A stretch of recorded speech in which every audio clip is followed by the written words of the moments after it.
great, but it just dies. It gets so hot and it just kicks me off the internet. I don't know if it's just that it's constantly maximizing stuff, but I hate it. So I'm gonna have to wait for people in the middle of that live feed that I was just doing. The phone just literally kicked me off. Too hot, the phone's too hot message.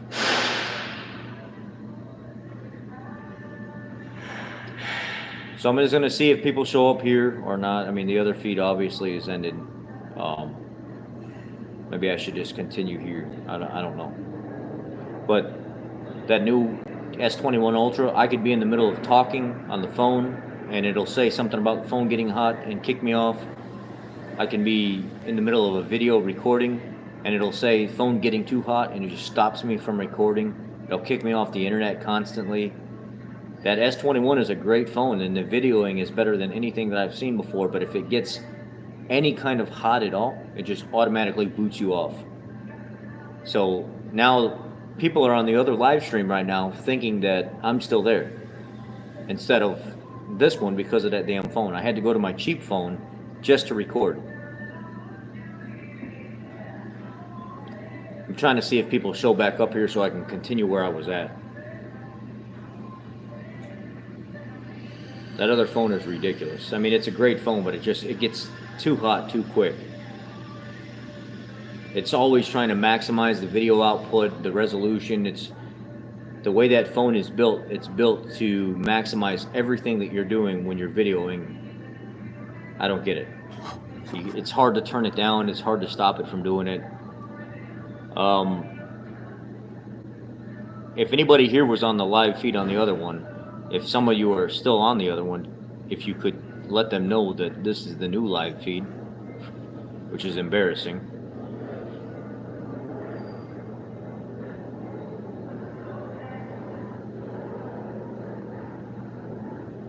So what I was reading, I was reading about the F150 power boost. Message is 2868. 2021 F150 Pro Power onboard turned off. It's saying the ISA normal response after performing the test and full system function may be restored after pressing the on-screen reset button. Ford is developing an update to the test screens, which is expected to be delivered to the vehicle via on-air sync update in late August 2021 as well.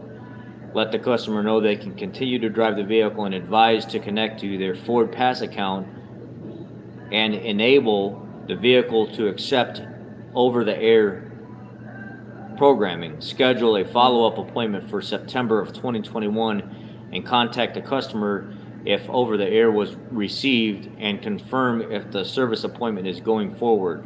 Monitor Oasis for updates. So there's a lot of stuff right now that they have an idea what's going on, but they quite don't have a fix for all the little quirks that are going on with these electronic features on the new Power Boost, it looks like. You know, to be honest with you, people want all these features. People want all this, all the gadgets and stuff like that, and they're paying through the teeth for it. And I get that there's no excuse to not have that stuff if that's what you're paying for. But at the same time, whenever there are first models and first generations of stuff that come out, and it's hard to get everything ironed out. It's hard to figure out when you get an F-150 and it could literally run your whole ground crew of generators and power tools and stuff right out of the truck.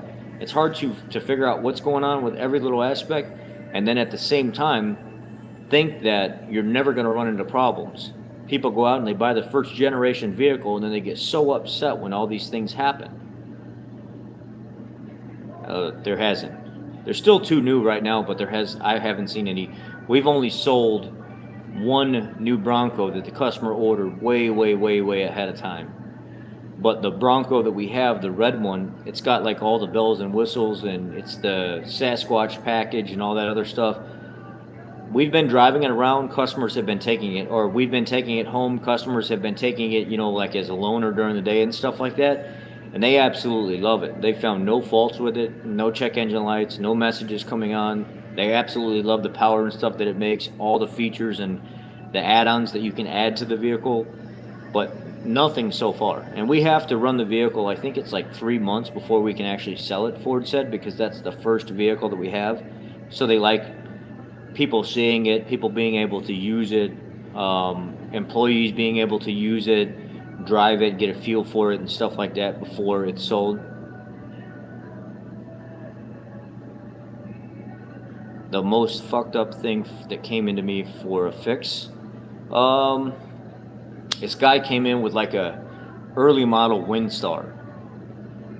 And when the vehicle came in, I went to go step into the vehicle. And when I went to put my feet in the floor, it felt like the floor was caving in. And before I could get in the vehicle all the way, I went to step out of the vehicle and I look underneath the vehicle and I could see like little chunks of rust that looked like big pieces of pepper all over underneath the vehicle. Like I was literally about to yabba dabba do this thing into the shop. So I'm tiptoeing this thing and I'm just barely putting pressure on the seat area because it's like the floor is falling through on this thing. And I'm putting my hand on the door ledge and on the center console at the same time, or in between the seat, and I'm trying to push my weight off of it as I'm using my knee to drive the bottom of the steering wheel and just barely push the gas at the same time, because it's like I'm literally going to drop through the floor of this damn thing. Once I get the vehicle in the shop and I rack it up, I go to put the legs up underneath the vehicle, and there's literally no place on the vehicle to rack this vehicle. The mounts for the suspension are rotted out. All along the vehicle are rotted out. The guy has taken sheet metal and then took Tech screws and screwed sheet metal from the center of the panels of the door all the way down the side of the vehicle down into the bottom, so you don't even know where you're lifting anything anymore, because he literally put panels on and then took red paint and rolled over all of the metal. So when you go to put the lift anywhere, it looks like it's fine, but when you go to start pressing on like pinch welds or somewhere to try to lift the body, all these piles of rust, they're just falling out of the body. And I literally had to take and I had to go to our steel pile and make these metal extensions that I could put underneath the vehicle. And then I took a like round stock and I welded it around these metal extensions so I can drop it into the center of our lift, like our hoist, just so I could put it up under the area underneath, like in special areas where our feet wouldn't reach and wouldn't reach around it, just so I could get this guy's vehicle in the air so I could work on it. And as I'm going to start putting these feet and stuff under it, it starts to lift it, and then other areas are starting to fall apart. We had to tell the customer, like, I can't work on this, man. It's not safe for us to work on. There's nowhere to lift it on the vehicle anywhere. It's just not worth our time. We've already put an hour trying to get this thing in the shop and get it lifted safely.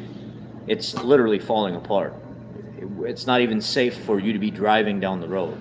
That's probably the most fucked up thing that I've worked on, where I'm just looking at this thing like, I can't work on this thing safely, man. I can't do it. And the vehicle literally needs to go right to the junkyard, right from here, straight to the junkyard. I mean, body mounts were completely shattered in this thing where it was nothing but metal on metal. There was like no rubber, and most of the suspension components were completely rotted away and rolled out of the housing completely.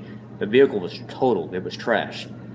And it was just because somebody, instead of fixing the rust or trying to stop it from like festering and growing, they just covered it up with more metal and then painted over it. So they smothered it, and then it traps in all that moisture, and then it just spreads throughout the whole entire body.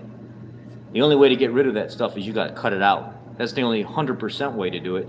But if you can catch it early on and you grind the spots out, or you use that acid stuff to strip it out when it first starts, you can stop a lot of that from happening. But once it gets that bad, you can't save it. You're cutting all the panels and stuff out, and then you'd have thousands and thousands of dollars tied up into something that's not even worth it. You can go buy a practically brand new one from, the early 2000s that have no miles on it that's in mint condition for like $5,000.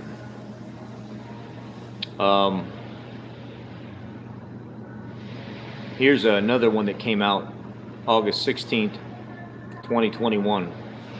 2021 F150 with a 3.5 liter power boost, motor coolant temperature message in the IPC with a P0A2F in the PCM.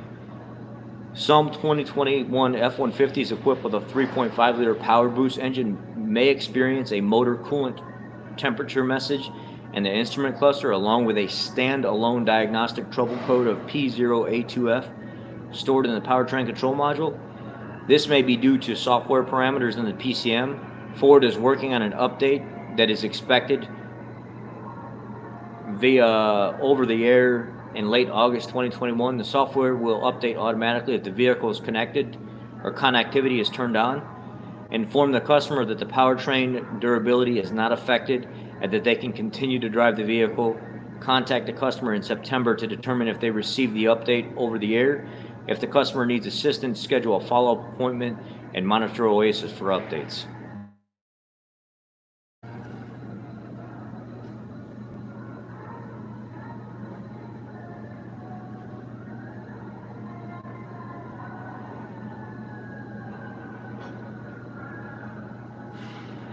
Have you ever mess up something real bad as a rookie? Oh, sure I have.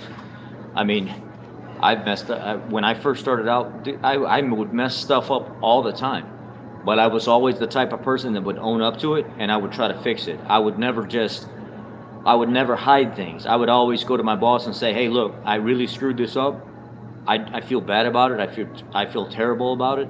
One time I damaged the lug nuts, one of the lug nut studs, because I took the impact when I first started out, and I was in a hurry, and they were really, really pushing me, and this was at Jiffy Lube. And I took my impact gun and I went to go run the lug nut on without even starting it first, and I damaged all the threads on this thing, and I ran it all the way down. And I was like, you know what? This was my very first time I screwed anything up. I was like, you know what? I can't hide this. I just got to tell them what actually happened. So I went to my boss and I was like, look, I screwed up this lug nut. And then my boss was like, is it on the vehicle? And I was like, yeah, it's on the vehicle. And he was like, just don't worry about it. Just don't say nothing about it. Yeah, I can't do that. So I actually pulled the customer out to the vehicle and I said, look, I've got 5 of the lug nuts on the vehicle. One of them I screwed up. I will literally pay you to have somebody fix this. Or if you come to me off the clock, you know, I have my uncle that's very, very experienced. I was just getting into all this stuff. I'll actually pull the hub assembly and everything off, and I'll actually put a new stud in. And then they actually came to me off the clock because they respected the fact that I told the truth. And my uncle has that bearing stud pull through, and we actually knocked the stud out of it, ordered a new stud, got it all aligned, and then took that pull through bearing socket and actually pulled everything back in. And he's the one that actually helped me fix the customer's vehicle. That was my very first screw up. And then, you know, there were several times where I broke like wiper arms and stuff like that, where I was being very impatient. So sometimes the wiper arms are really hard to get off, like the blades. So I'd get to the point where I'd start just getting upset, and I'd go to rip the wiper arm off, and I'd crack some kind of piece of plastic, or I'd bend the wiper arm to the point where I could never get it back right. You know, and then obviously we'd have to order a wiper arm, because you screw with that stuff so much, trying to bend it back and forth, it never goes back the way it's supposed to. I was no saint, but I never lied about things that I've screwed up. I would always tell the truth, and I always tell the customer, and I always make sure the customer, never once did I ever let a customer leave if I screwed something up. And I only oversold things one time, and I was dishonest about it, and I felt terrible, and I never did it again. I actually left the company because they were pushing me so hard to sell stuff. And I was like 19 years old. This is right before I went into the military. I actually quit working for the company because it just made me feel terrible. I didn't like doing that. It wasn't the type of person that I am, and it made me feel bad. I felt like trash. So I quit working for them, and I went on with my life, joined the military, and spent my time in the military and stuff like that. Never turned back to that type of lifestyle again. From that point on, it was nothing but professionalism with me. I would never screw people over. I would never lie to people. I would never damage people's vehicles. If I make a mistake, I always make sure that I can fix it, or that it's getting fixed and paid for. Like the shop that I work for now, they don't want you to lie. If you screw up, tell me the truth so I can get it fixed. Because if you tell me the truth and I can get it fixed and I can take care of the customer and I can be honest with them, you save us 10 times the trouble in the long run if we lie to them and they find out we lied to them. It's just not the right thing to do. Always be honest about it, and there's always going to be a fix for it. So it can always be fixed. You know, sometimes it's expensive, but there's a fix. I remember back in, what is it? I'll actually show you real quick while we're here. I screwed one of these lines up back in 2016, right when I first started working on Super Duties. Where is it at? Where did I put it? Oh, right here. I'll flip this around. Right when I first started working on Super Duties, this fuel return line right here. This is your injector return line. I'll never make that mistake again, I can tell you that right now.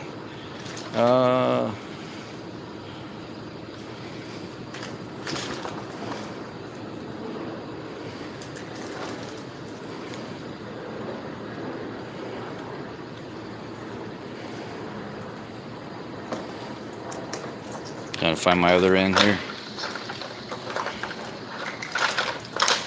Right here.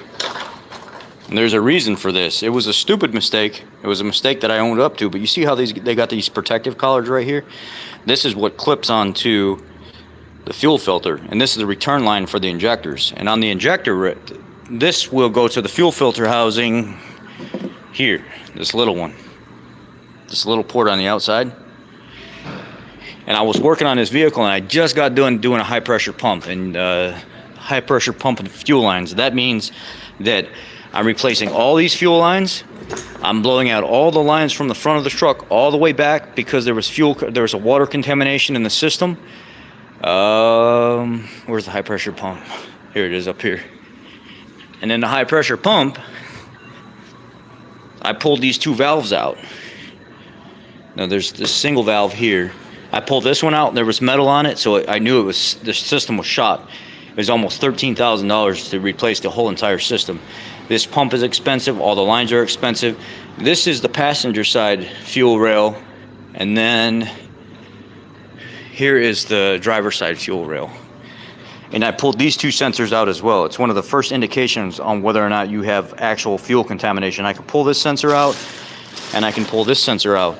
And if I look in the center of the pintle, and it's rusted, that means I've had water contamination. And then when I pull that solenoid out of, what is that, the volume control valve? I think that's what they call it, the volume control valve. When you pull that out and there's metal all over in the screen, the system's shot. You gotta replace the pump, you gotta replace the line, you gotta replace the injectors. You have to blow out the entire system all the way back here to the fuel tank. And then the fuel tank, a lot of times the guys will say, go ahead and replace my pump while I'm there as well because we don't know what's going on.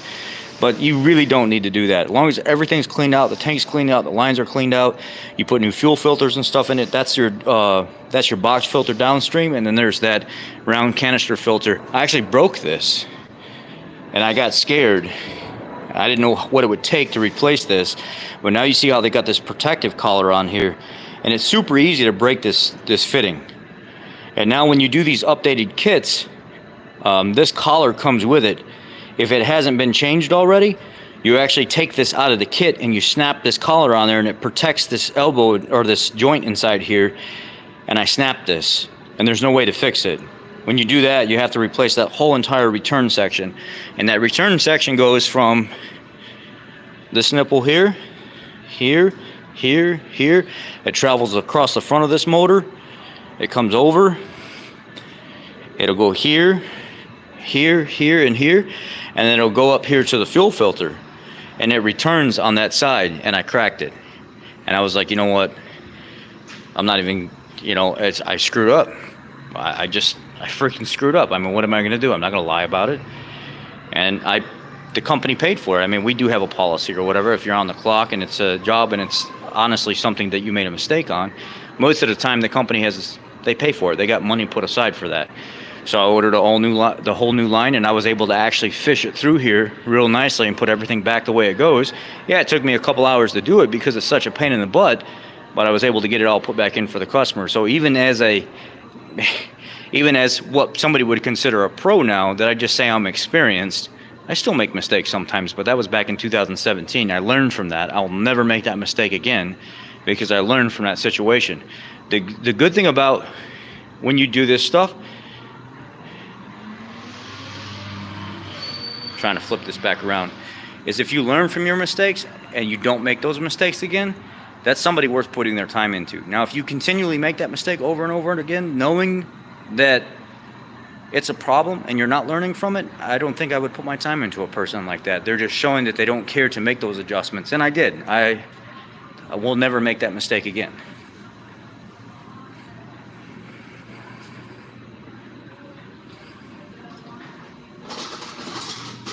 Let's go back here.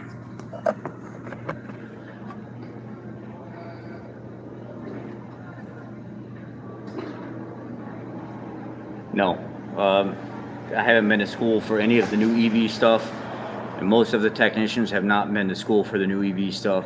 Some people have, most haven't.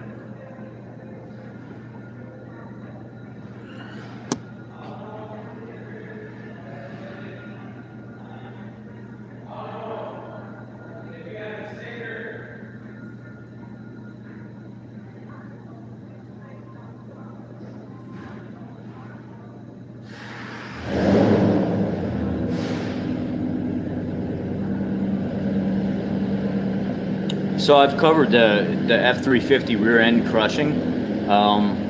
It's just simply a thin design, and it's such a heavy duty truck with that axle tubing being so thin, and then it not having support all the way around. Their thought process behind it is the leaf spring contact area is actually crushing into the hard edges of where the leaf spring actually mounts. It's crushing into the tube. So they're thinking that if it passes the gap test, I think it's 2000s, you can go ahead and finish cleaning that area up and welding all the way around it. It will distribute the weight easier instead of pushing so much in those particular areas. Pressing it, we don't know if it's going to work or not. We're just going to have to wait and see if we get them to come in. I mean, it seems like it could be serious because of what, obviously the TSB points out that it's pretty serious, but at the same time, we're going to have to perform what the manufacturer tells us to do before we can move forward with any kind of thought outside of that.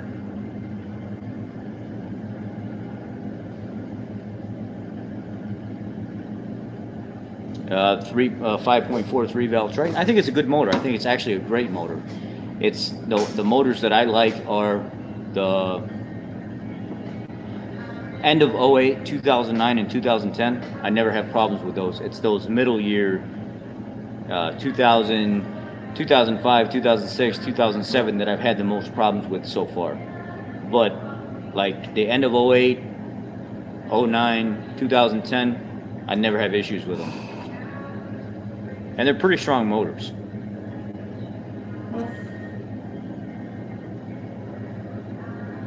(2020) F250 7.3, love the truck. Trans is making rattling noise when idling. 9,500 on the clock.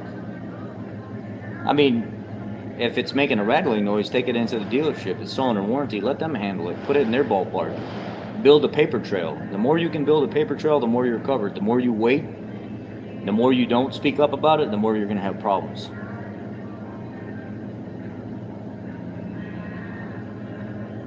Fuel bypass kit for the Ford diesels. I don't know. I don't really mess with a lot of the aftermarket stuff for diesel stuff.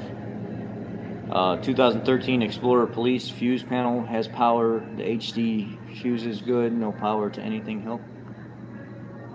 I'm not sure what you're asking, Mark. Fuse panel has power. The HD fuses. Do you mean like the master fuses, like the big fuses, like 150 amp, 200 amp fuses? No power to anything? I would be looking at connections at the BCM and major connections at the battery junction box. I mean, that's the only thing I can think of. That's where I would start. Who owns Dundee? Are you asking what my owner's name is of the company? It's an auto group. It's Dundee Ford is just the name of this particular dealership, but there's like 10 or 13 of these total. So it's a couple people that own the business. It's not just one person. And some of the people we have never even met before. So to be honest with you, I don't even know who owns all this. It's people with a lot more money than me that know what they're doing because they're very successful at it. So I leave it at that, and I'm thankful that I'm employed with them. So I did a PDI on a brand new Volvo 780. Not even for sale yet. Stripped the drain plug on the rear IRS differential plug. Oops. How many lips do we have access to? 1, 2, 3, 4, 5, 6, 7, 8, 9, 9, 10, 11, 12, 13, 14, 16 lifts, something like that. Trying to go back and see what Ford Fiesta key fob programming. You gotta have IDS. You gotta have access to Ford online database. If you don't have access to do the security clearance side of Ford, you're probably not going to be able to program that key. I've never been able to outside of using Ford's database. So you gotta have like a login. You gotta pass the 10-minute security timeout. Unless I know there's other ways around this stuff, like aftermarket wise, but I don't get into all that. I don't know what some of these other guys know about how to bypass all that stuff with special scan tools, and I only use the factory stuff. I'm on my personal tough book right now, where I have all the factory stuff on my personal tough book, but I paid for that stuff, so I could do, keep programming and things. I don't try to cut corners and get in trouble for not having a license or whatever. I just do everything by the book, so I don't know how to answer questions in like the aftermarket world of things because I have all the factory stuff.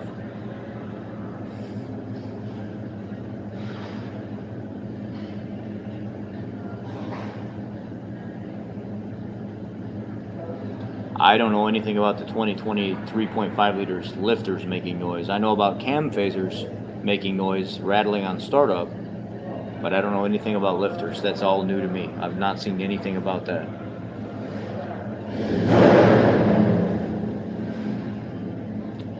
No, it's the S21. I was on that live, and the S21 just completely kicked me out of the live. It said the phone was getting too hot, and it just shut me off on the internet. And said if I would have stayed on the internet, the phone basically would have kept getting hotter, and it could have fried the phone. So it kind of went into some kind of safety mode where it kicked me off the live.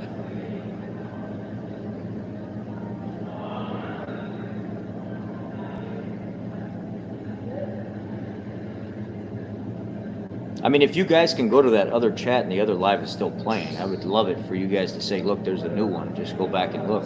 There's nothing I could do about it. When it kicked me off, it kicked me off. The new Ford Ranger engine, we haven't had any problems with them. The only problem that we've had with the new Ford Rangers is the HVAC box. A couple of the HVAC box doors got hung, and I think one of them, the blend door cracked, and the other one, I think where it actually pivots back and forth, the actual gear spot wore out, so the whole plenum had to be replaced. But other than that, no problems with the motor, no problems with the transmission. When they first came out, there was a brake circuit connection that they wanted you to go underneath the frame rail on the driver's side. About halfway down, there's a big bulky connector. They wanted you to make sure all the pins were pushed in all the way, because they seen from the factory when stuff was getting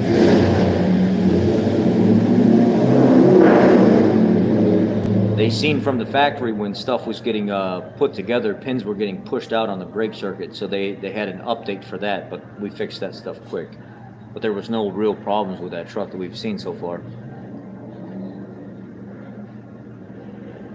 Internal water pump problems, you get about 120, 140, and I start seeing problems where the water pumps start to leak down the front cover, and then it's like depending on the shop you go to, it's anywhere between a 10.5 to like a 14-hour job. Somebody might cut you a break that's faster at it, somebody may not. Other people say it's like a 9-hour job, but that's really pushing it. That's for somebody that really knows what's going on.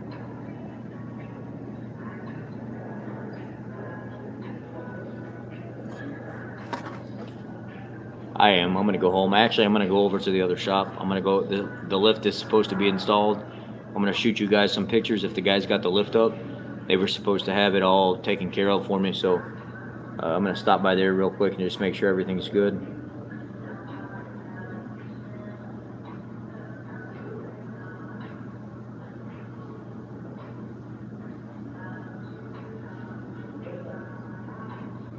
To remove the body, it only took me about, I think it was about 5.5 hours total to get everything separated and apart.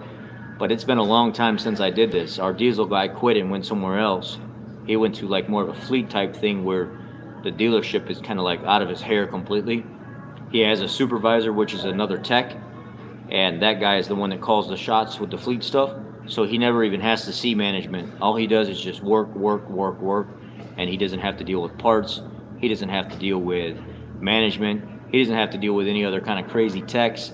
He comes in the morning, he's got all his jobs lined up, he's got all his parts and stuff already sitting there waiting for him, and he just works.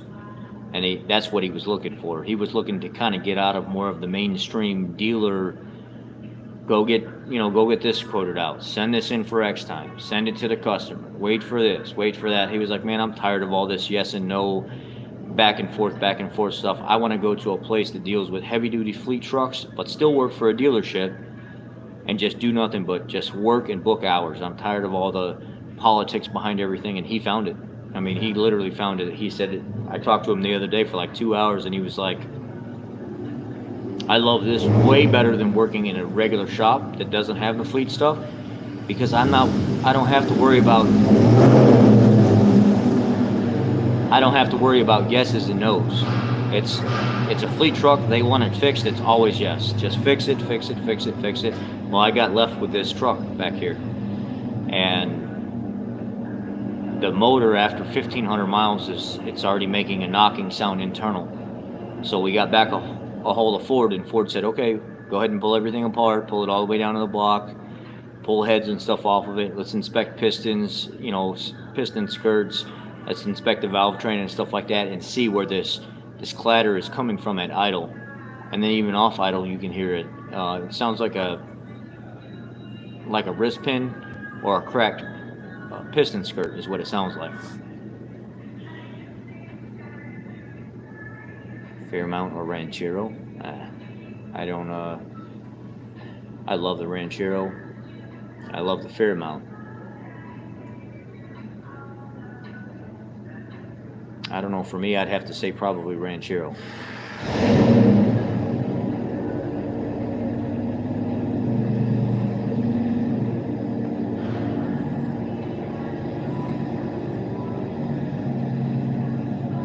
The plastic oil pans have been around for a while now, and eventually you will run into problems with them. I haven't seen any with the brand new plastic oil, or like up to 2020 there's plastic oil pans. But if you look at the 2021 model, I don't see the plastic oil pans and stuff anymore. I see not on the motor anyway. The transmission, yes. I'm trying to remember what I seen on the 2021 the last time it was in the air. I seen it had a metal oil pan, not plastic anymore, but I think the trans pan was still plastic, if I remember correctly, composite or whatever they call it.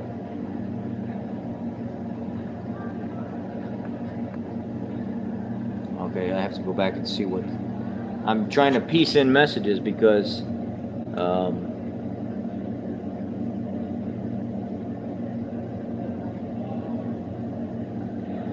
so the whole thing with the Super Duty death bobbles, let's actually turn around and look at this truck real quick. A lot of people, even engineers, claim to know the problem, and they don't know the problem with it. If you really want to know the problem with these things, a lot of times going to an actual heavy-duty four-wheel drive shop is the way to go, because those guys deal with this stuff all the time at a completely different level than a dealership or an engineering level. What you have to do is, I'll show you how I've fixed the death wobbles so far, and they don't come back. I haven't had a single one of them come back yet, and I hate to say this, but it's not using Ford parts.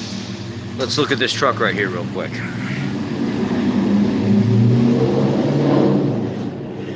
This steering stabilizer here, let me pull this back out of the way.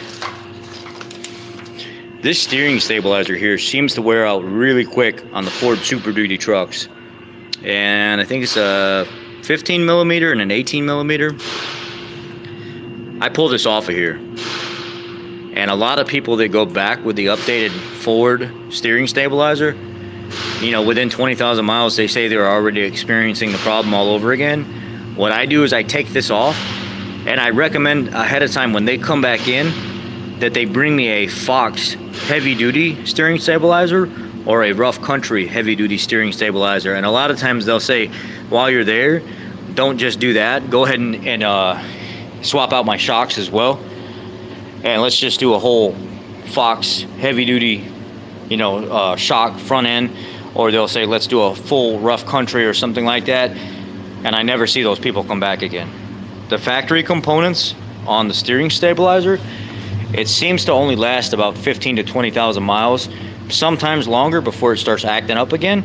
And they do have an extension on the steering stabilizer for the death wobble where the customer can actually come back in and get it replaced.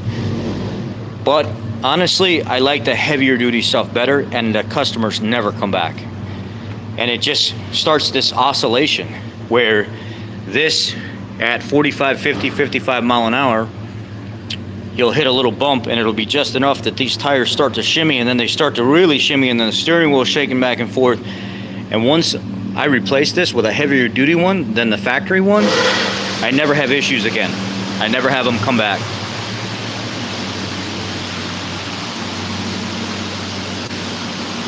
So, I mean, regardless if people believe that or not, that's how I fixed it. And that's literally what the TSB says.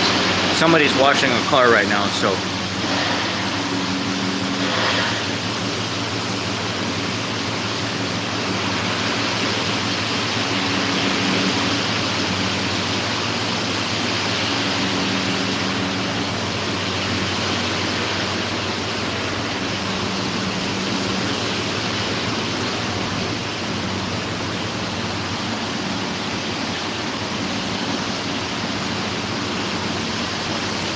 Power Stroke, Duramax, or Cummins.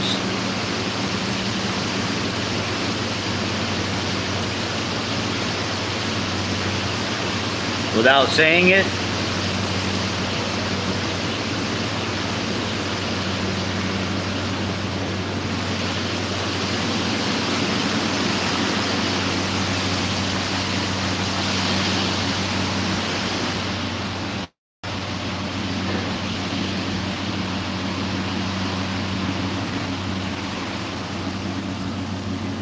I mean, it has an oil leak, and here's one of the things that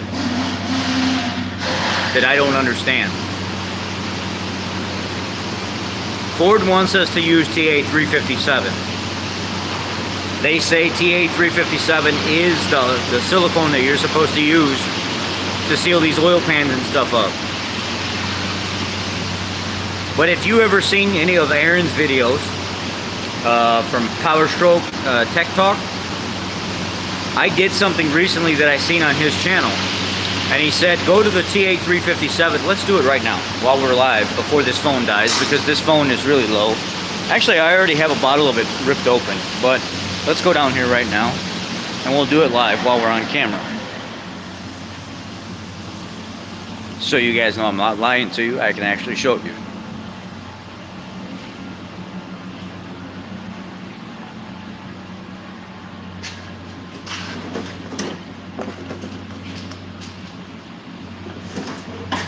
Here's a bottle of TA357, brand new, so you can see. I don't know if you can see that or not, but it's, come on.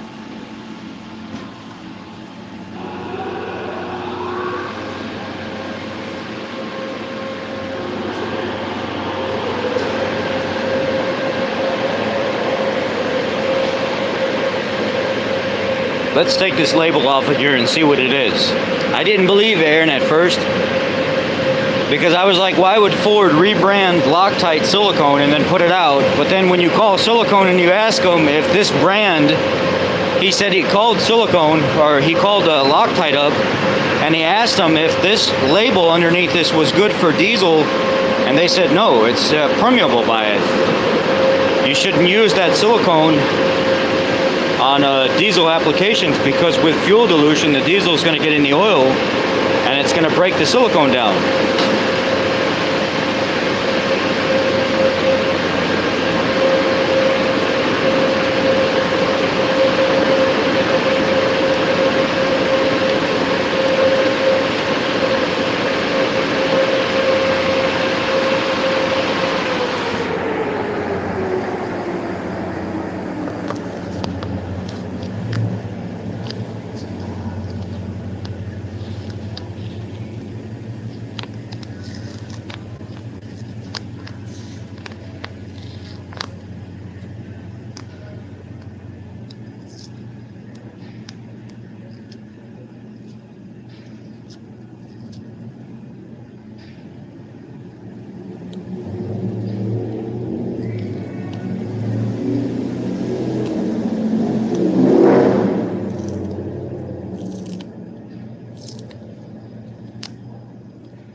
Loctite 5900. Now, Aaron said whenever he's a power stroke guy, he does this stuff every single day.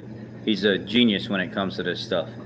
And I'm just getting back into it, so I may have to lean on him for some advice sometimes, because he's a dealer tech that openly speaks honest just like I do. He doesn't hide anything. He's very open and very honest. A little bit, he's not as brash as I am. I think he's learned a little bit more tact than me. I just say whatever the hell I feel like I need to say, and that's just that. I'm sure one day I'm going to get my pee-pee slapped for it, but until then, we're going to roll with it, and it's going to continue to be exactly the way that it is. I was watching one of his videos, and when he was talking about that, he said he did some research on this and actually called Loctite up and actually asked them if this 5900 series silicone can be used with diesel, and they recommended against it. Said that they don't feel like this silicone would be a good application for diesel fuel dilution in diesel oil.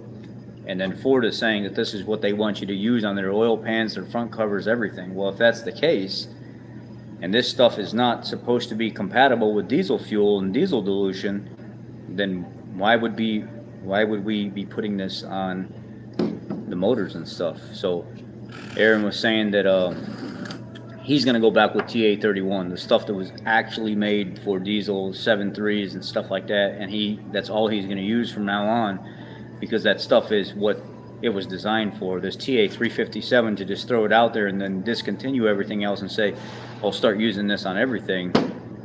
I don't know how that stuff's going to hold up long term, because this is a newer thing with Ford. Ford has pretty much discontinued the TA30, the TA31 that we have, and everything says use TA357.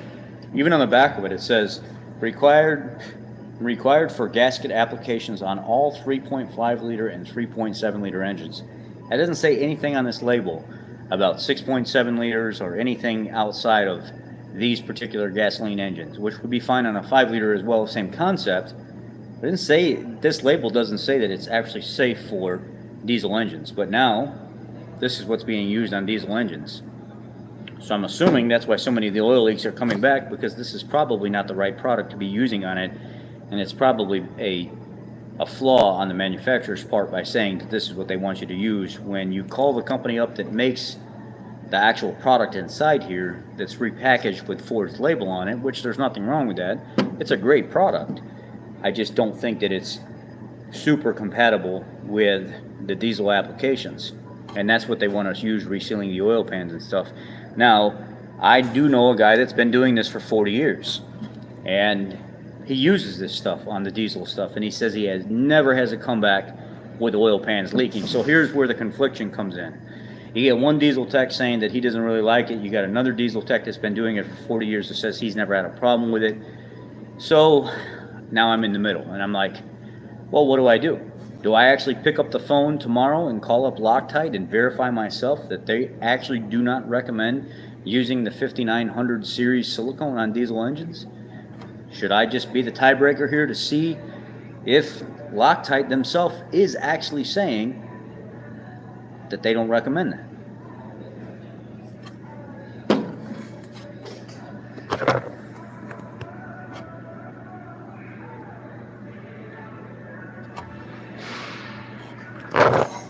What the heck is wrong with this thing?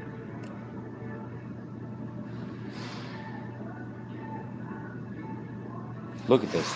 Look what this brand new S21 is doing.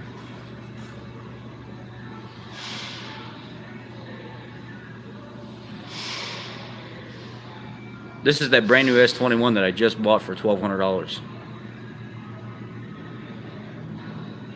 I wanted to give you guys better video content instead of using the cheap garbage phone. I go out and buy this phone so I can start recording better, and everybody says how awesome the videos have been and the sound quality.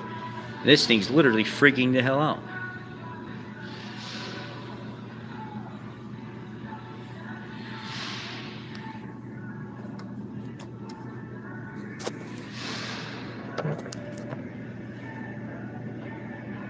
Yeah, I don't like iPhones though, man. I've never liked how cheesy their screens look, how bubbly and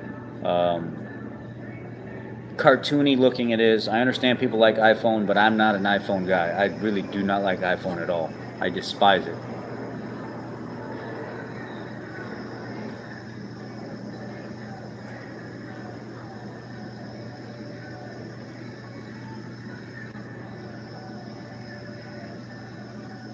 I'm good, Bob. I'm good.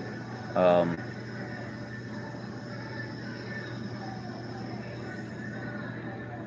I mean, we got a guy here that he's got an LBZ what is it, '07, and he absolutely loves it. It's turned up, got a bigger turbo and stuff, and he says he literally beats the living hell out of that thing, and it takes every bit of it.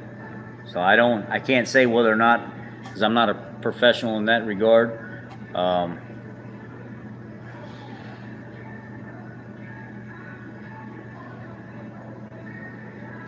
Working late, not necessarily. I just figured that I would cover some new service messages. Actually, I didn't even get through all of them.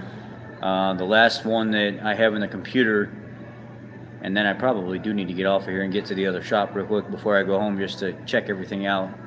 I haven't been there in a week. Is the 2020 Explorers, Aviators, and Police Interceptors, utility all-wheel drive, various warning indicators. And then when you click on the service message, it says this article supersedes TSB 20-2071 to update production fixed date. To update the production fixed date. Front half shaft speed sensor, and then they give you some more 75 140. Basically, it says what's happening is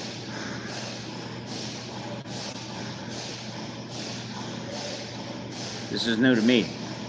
Some 2020 Explorer, Aviators, and Police Interceptors are equipped with a four-wheel drive built on or before 20 March 2020 may exhibit a various warning fault message with diagnostic trouble code C0633 and C00A607 stored in the all-wheel drive module, and this may be caused by an oil-contaminated front half-shaft speed sensor. To correct the condition, follow the procedure to replace the front half-shaft speed sensor. So you replace the front half-shaft speed sensor, and then you have to top the fluid back off. So maybe that speed sensor's got some kind of, it's in some kind of port where it's got an O-ring around it, and it seals oil from coming out. But then the oil does come out. I don't know. I would assume that's what it is. Pays 0.8, and it says replace the front half-shaft speed sensor. That's it, and then top the fluid back off. So that's new. That came out today. I didn't see that. What's the other one here? There's one more, I think. No, the other one's for the 13th. It's announcing a safety recall for the 21S39 advance notice. Certain 2015 to 2020 model year transit vehicles equipped with a dual rear wheel torsion dampener service kit update. So there's a new torsion wheel dampener update coming out, and it's a safety recall, so it must be pretty bad for the dual rear wheel transits 15 to 20.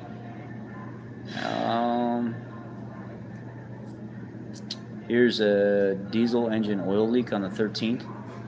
It says 2017 to 2019 F650 and 750 6.7s may exhibit an engine oil leak. This may be due to the mating surface of the upper oil pan in the engine block. An oil leak in this area also may be influenced by a blocked crankcase oil vent separator. To correct the condition, follow the service procedure, and you got to pull like trans and everything else out to get to the back of the bolts for the upper oil pan. Engine oil leak. So they want you oil filter adapter, torque converter nuts, engine support isolator nuts, everything gets replaced. It's about a 10-hour job. Some of the bigger stuff like the 650s and 750s, it's a 12.5-hour job. So you're pulling the trans, you're pulling everything out to just reseal everything.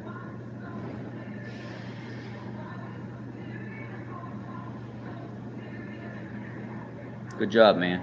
Always making moves for you is the best thing regardless of where you're going. As long as you're happy and you feel like your life is getting better, that's the most important thing. Job titles or position titles or whatever, it's irrelevant. Your happiness is what's the most important. Let's see here. Some 2020 F250 vehicle Some 2020 F250 vehicles equipped with a 6R100 transmission 4-wheel drive, 3.7 rear axle ratio, built on or before 01 February 2021 may exhibit a metallic grinding noise from the rear of the vehicle under light acceleration, 23 to 33 miles per hour. This noise is most prevalent in third and fourth gear when the vehicle is warm, and this may be due to normal driveline noise transmitting through the drive shaft. To correct the condition, replace the rear drive axle pinion flange using service part number HC3Z4851A. Also replace the pinion seal. Refer to the workshop manual. Upcoming customer satisfaction program 21B49. Upcoming a certain 2021 model year Broncos equipped with a hardtop roof panel. Please see FM dealer for. Wow, roof panel on the new Broncos, right? I heard somebody say something about that last week.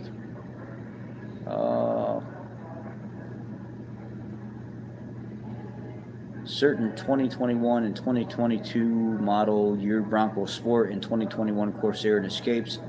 Fuel delivery module line leak, internal fuel tank. So there's a service message out on that.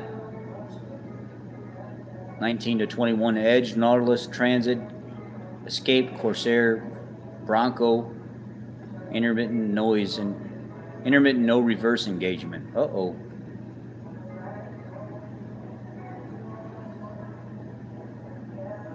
So a 19 to 21 Edge, 20 to 21 Escape, 19 to 21 Transit Connect, Lincoln Corsair 20 to 21, and 19 to 21 Nautilus. It says this article supersedes 19-2386 to update the vehicle model years affected.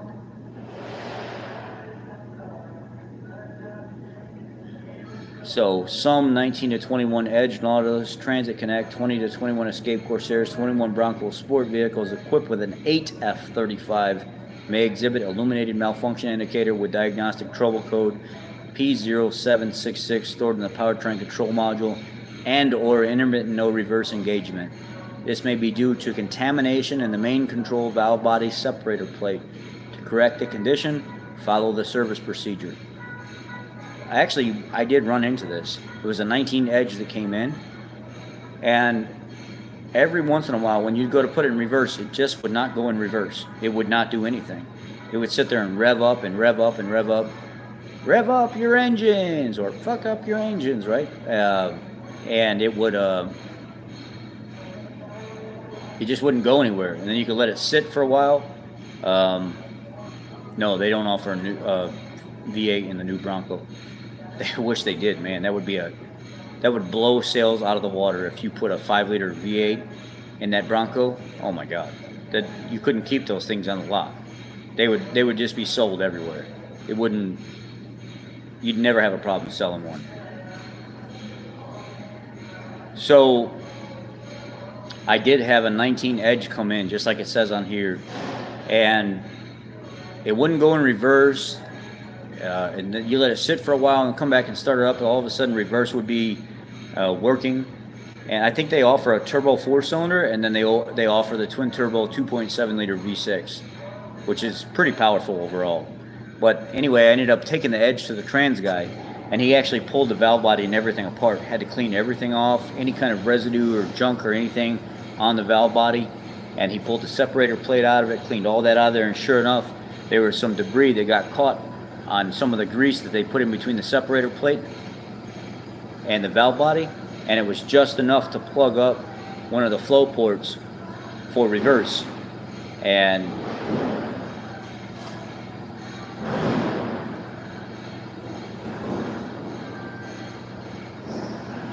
anyway,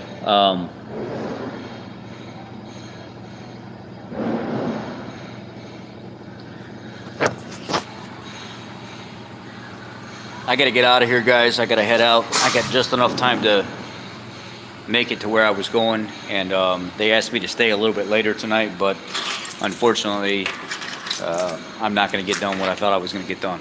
So I just wanted to at least talk to you guys and just let you see the newest updates that were out from Ford, and then catch you guys later. I appreciate y'all.